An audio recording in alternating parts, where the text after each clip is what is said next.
Yo, yo, yo! Welcome back to the MMA Short Show. As always, your boy, Steven Moustaris. And we back, baby. It was a nice little weekend off from the UFC.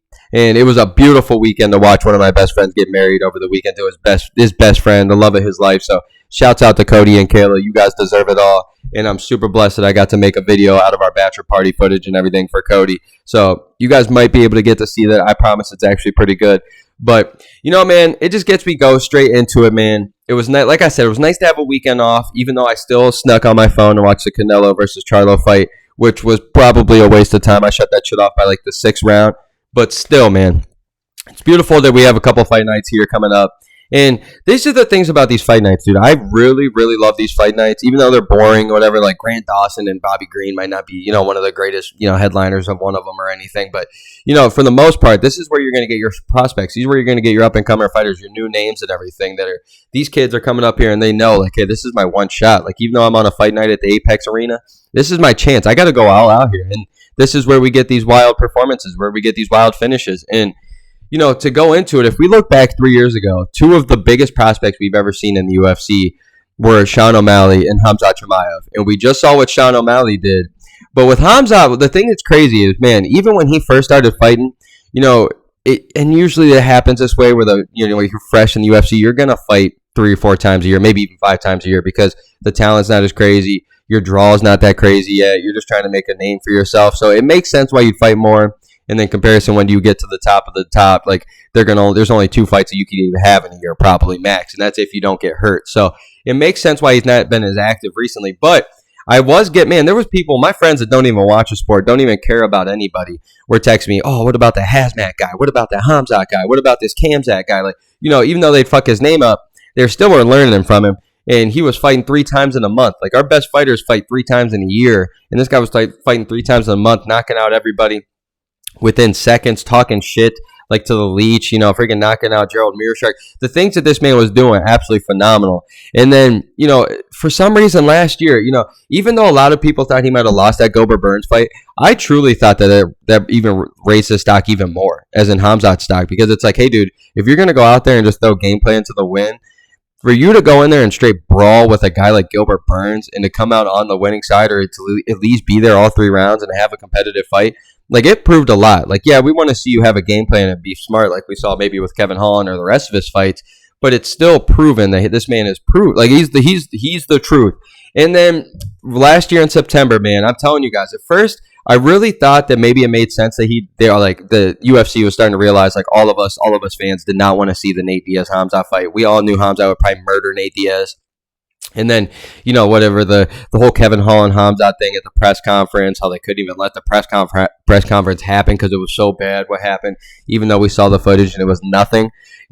It's starting to make sense now that it's not necessarily them, looking out for us fans or knowing that we wanted Tony versus Nate. I think truly, and I made this video already, and I've seen other people talk about it, so it's not just like it's my idea or nothing, but I'm really starting to believe here more and more that Khamzat popped from, if it wasn't USADA last year, it might have been like the biggest, athletic commission that maybe popped him. And I just don't think they announced it because it's up to the UFC and the fighters if they want to announce it anymore. It's not like it just comes out like most other organizations do or promotions do. Like, it's completely up to you if you want to let it go or not. And I just think it's really weird how this man's riding off a career high, freaking takes out Kevin Holland within seconds, doesn't even get touched or anything. No signs of injuries, no reports of injuries, no reports of taking time off, no reports of anything. Just went absolute radio silent for the last year.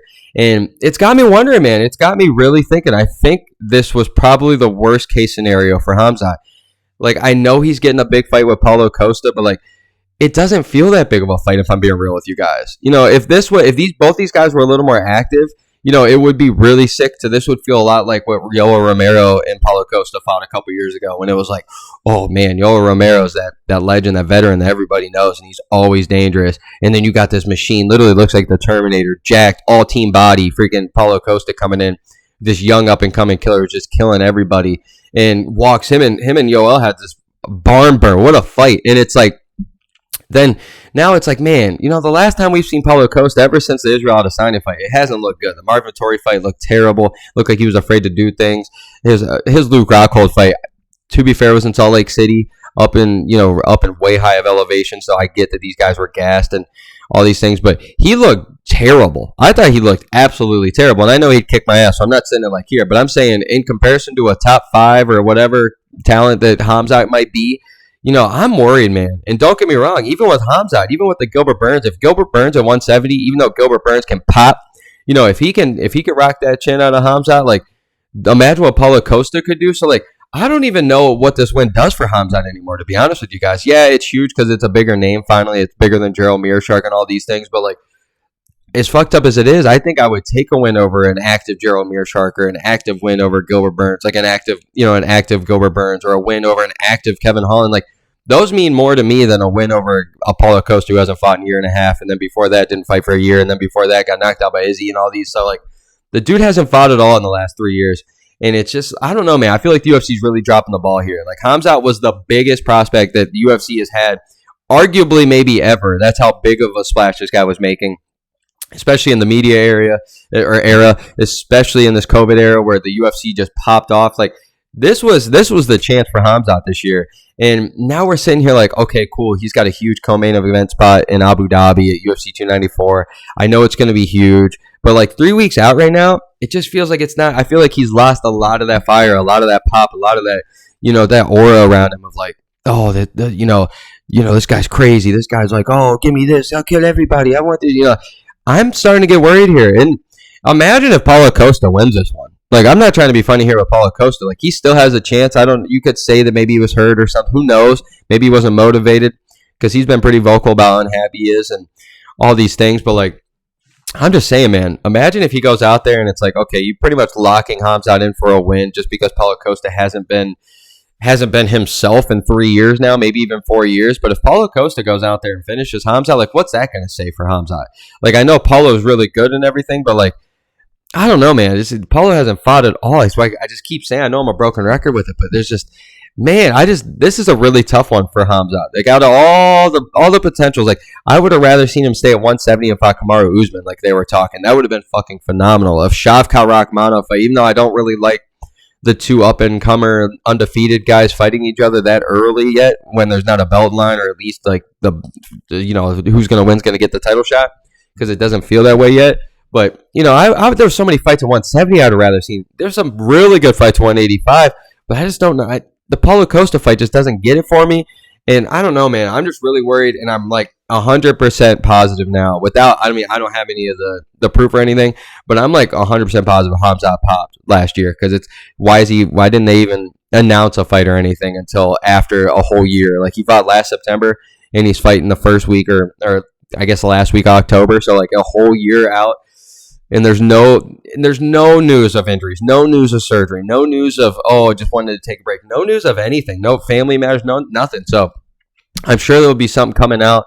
But just the way, if you guys go back and watch that press conference, just the way Khamzat was answering things, I don't know, man. I just feel, regardless, even if he goes out there and beats Paolo Costa, I just don't know what this does for his stock. Yeah, it's cool to have him back, cool, whatever. But it's like, at the end of the day, that Kevin Holland win was way more impressive to me, to see how, like, especially how active Kevin Holland's been. That win over Gilbert Burns, way more impressive to me than what he might do to Paolo Costa. So you guys let me know what y'all think for sure. I don't know. This guy was just such a big prospect, and I feel like he had the world by the balls. It could have been one of our first, guys in a while that could simultaneously run 170 and 185. Like, those are two hard divisions that you never see. And even, oh my God, a Colby Covington-Khamzat fight would have been fucking phenomenal. So I'm really upset he didn't stay at 170. I bet you it was some dietary supplement or something, the way that they're making him go up to 185. So I don't know. It's just really weird to me, but you guys let me know for sure. And I'm still excited for the fight, don't get me wrong, but it's just, I can tell that the news and everything just dimmed down a little bit, and all the whispers and everything, because I'm not hearing them from my friends anymore. Oh, what's Khamzat been doing? What's he doing? Like, asking me questions. So it's always your boy, Steven Moustaris. Let's go, baby.